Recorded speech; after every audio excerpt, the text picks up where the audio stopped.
दे क्या? दक्षिणा में क्या पकड़ा है? कहते गुरु दक्षिणा दीजिए। अरे दक्षिणा तब दे जब हो,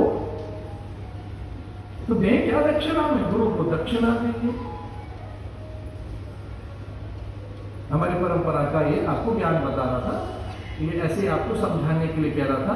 जब मैं आचार्य बना तो मुझे बताएगा कि दक्षिणा में द्रव्य ही लेना है, भगवान के लिए आत्मसमर्पण कराना है।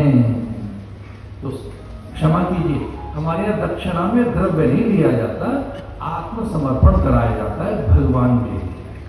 तो साधक जो देना चाहे दे, सत्कार्यों के लिए, सेवा कार्यों के लिए, शुभ कार्यों के लिए, गौरक्षा के लिए, अथवा तो यज्ञ के लिए, अथवा तो भंडार के लिए, अथवा तो अतिथि अभ्यागत आगंतुक संत महात्माओं की सेवा के लिए जो देना चाहेंगे। लेकिन हाँ, हमको बताएगा कि अब आप आचार्य बन गए, अब दक्षिणा नहीं लेंगे आप, फिर क्या लेंगे? फिर बोले भक्त से आत्मसमर्पण कराना है ना।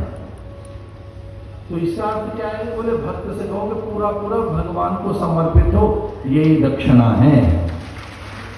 आत्मसमर्पण ही दक्षिणा है। तब गुरु को क्या दे? पत्नी छूट गई, परिजन पुरजन छूट गए, मुकुट माथे का उतर गया, एक वस्त्र धारण करके आए, एक वस्त्र, राज्य त्याग कर, अन्न और जल त्याग कर, वो तो कहता है देह त्यागने के लिए आया हूं, तो दक्षिणा क्या देगा?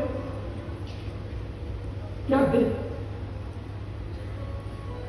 तो जो पुष्प थे वही, और देखिए वो बड़ा अद्भुत दृश्य है। ये लोग वहां से आए हुए हैं संयोग से, वहां वट वृक्ष अभी भी है जहां वो कथा हुई शुभ काल में गंगा के तट पर, वही पुष्प आसन बनाया, रम्यम सुशोभनम दिव्यम सर्वसौख्यकरम शुभम आसनम मया दत्त गृहाण परमेश्वर। अपने गुरु को परमेश्वर से कम मत मानिए। अब वो कह रहा है छोड़ो सारी बातें, तू परमेश्वर है, यहां बैठ, मेरा कल्याण कर, खड़े मत रहो गुरुदेव। रम्यम सुशोभनम दिव्यम सर्वसौख्यकरम शुभम आसनम मया दत्त गृहाण परमेश्वर। हे परमेश्वर विराजिए। पुष्प आसन देकर उनको बिठा दिया,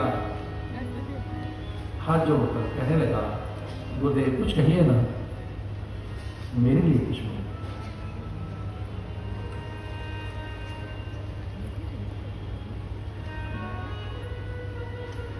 उतनी आर्द्रता, ऐसी करुणा, ऐसी श्रद्धा और ऐसा प्रेम, समर्पण, ऐसी आत्मीयता, ऐसी अनुरक्ति, ऐसी विरक्ति, ऐसा अनन्य भाव देखकर गुरु की करुणा का झरना फूट पड़ा और उन्होंने तय कर लिया।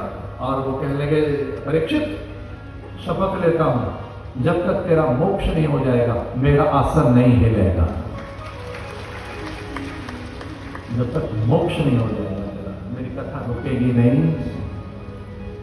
एतावान सांख्य योगाभ्याम स्वधर्म परिनिष्ठया जन्म लाभ परा पुंसा अन्ते नारायण स्मृति प्रायेण मुनयो राजेन्द्रता विदेशेशतः नैगुण्यास्तारमन्ते स्म गुणानुकथनै हरेः इदं भागवतं नाम पुराणं ब्रह्म संहितम्। मैं आरंभ करता हूं, इदं भागवतं नाम पुराणं ब्रह्म संहितम्। मैं ब्रह्म संहिता, ये मैं भागवत रस आरंभ करता हूं। एतावान सांख्य योगाभ्याम स्वधर्म परिनिष्ठया जन्मलाभ परा पुंसा अन्ते नारायण स्मृति। जन्म लाभ इसी में है कि नारायण का ज्ञान हो जाए, भगवत दर्शन हो जाए, सत्य का बोध हो जाए, यथार्थ बोध हो जाए। जन्म का लाभ तो यही माना जाए कि भगवत प्राप्ति हो जाए। जन्म का लाभ तो यही माना जाए क्या कि आपको सत्य का बोध हो। तेरे बड़े भले काम किए उसका तुझे लाभ हो। तेरे भले काम किए, जो तेरे भला किया है उसका लाभ मिलेगा तुझे। अब मिलेगा लाभ, भला। अच्छा भला का उल्टा करना, भला भला, भला का होगा क्या है? लाभ मिलेगा। तो जो भला किया है ना उसका लाभ मिलेगा। बोलो भला, इसे उल्टा कर दो, लाभ मिलेगा।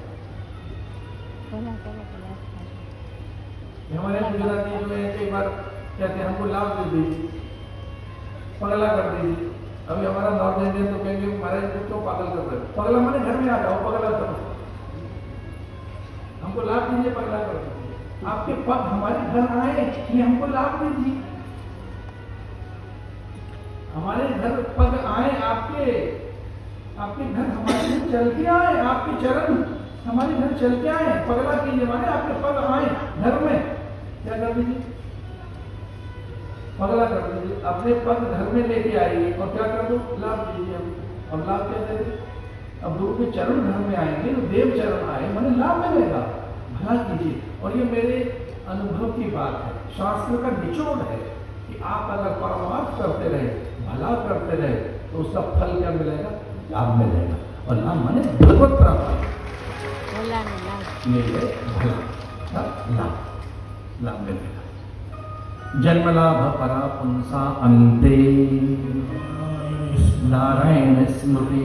सुखदेव मुनि कहते हैं अब मैं तेरा लाभ कर रहा हूं, अब मैं तुझे लाभ दे रहा हूं, मतलब प्रॉफिट होगा तेरा, हानि नहीं होगी। अब हो गई जो होनी थी हानि। ध्यान से सुनने की बात है, अब तो तेरा लाभ होने वाला है, ये बहुत ध्यान से सुनने की बात है। अब लाभ होगा तेरा, इस करते धन मिल जाए तो ये लाभ नहीं है, इस अर्थ क्या है? संसार का यश मिले तो ये लाभ नहीं है, इस अर्थ ये कि पूरा संसार के पदार्थ मिल जाए तो ये लाभ नहीं है। लाभ क्या है? परमात्मा की प्राप्ति ही लाभ है, भगवत प्राप्ति ही लाभ है। अब तुझे भगवत प्राप्ति होगी। एक और प्रतिज्ञा कर ली। अभी गुरुओं का ऐसा है जब सौगंध करते हैं तो बड़ी तगड़ी सौगंध लेते हैं। अच्छा, महाभारत में हर आदमी ने प्रतिज्ञा की है और गुरु को भी लगा मैं भी सौगंध खा लेता हूं। जितने भी महाभारत में प्राणी थे प्रतिज्ञा किए बैठे। भीष्म ने प्रतिज्ञा कर ली कि विवाह नहीं करूंगा।